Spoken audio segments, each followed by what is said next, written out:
but I just can't watch CNN anymore, and I can't watch. And there's right versions of CNN too, and I don't really watch those anymore because what I wanted news for was opinions, but also just facts and reporting, and I can get that through this very dispersed community of bloggers and podcasters and guys like you and Jordan Peterson, the intellectual dark web, our friend and who's the rock star in your neck of the woods. Why am I blanking? Oh, Rogan, Joe Rogan.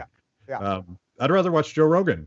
But look, the question related to all that is how long are they going to let us use the pipes? I mean, that's a whole other thing that we've discussed previously. But, if big tech is really somehow in bed with government, which it seems like it is, I mean, we know that there are some ties there, but then as big business also gets in, I mean, this is also the strange place for the Liberty people to try to think, we have to think this thing through. It's like they could shut us all down right now. You know what I mean? Like Viacom or something could put enough pressure on YouTube or, some version of that they could be like, we just don't want all these podcasters out there. I mean, I've been predicting this for a while, but I'm guessing in 2 years, YouTube has gotten rid of almost everybody. It will only be verified sources. They're telling us that is the future of this thing.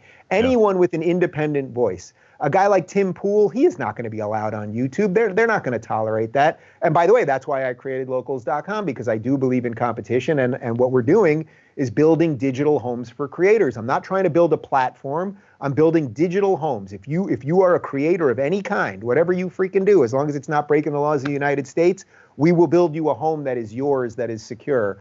Because if you think that renting space from YouTube is a safe way to go about doing this, well, the day that they pull the plug, you're going to go, man, I screwed that one up. Well, you've been warning us that this was going to happen for years, and I think my response to you was the typical libertarian response that, well, there's a difference between what a private business does and what a government does, but to this point where I can't tell them apart. Obviously, a lot of these companies had their roots in government financing, which is one problem.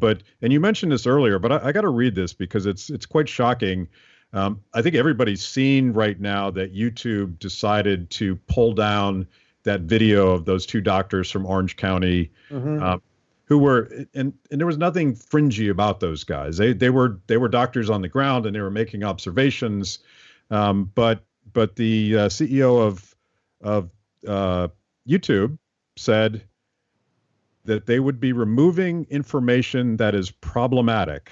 And I love that word, problematic. It's the worst word we have going right now. It's not true or false. Anything that is medically unsubstantiated, anything that would go against the World Health Organization recommendations would be a violation of our policy.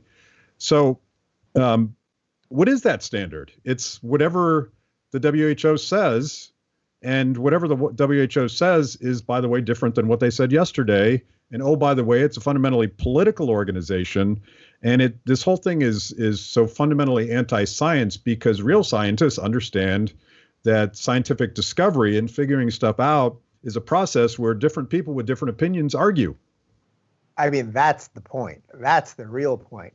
YouTube has become anti-science in the name of science.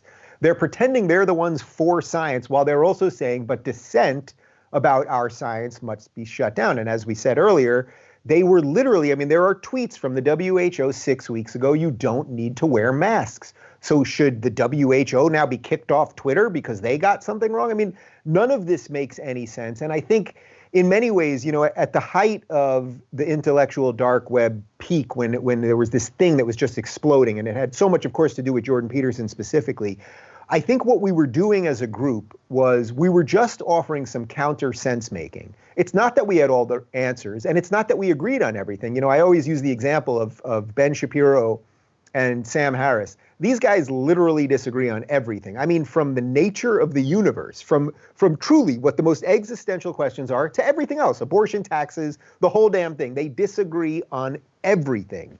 And yet I've been to dinners with them and they are perfectly cordial and everything else. And the reason for that is they both have a desire to bring sense into the world.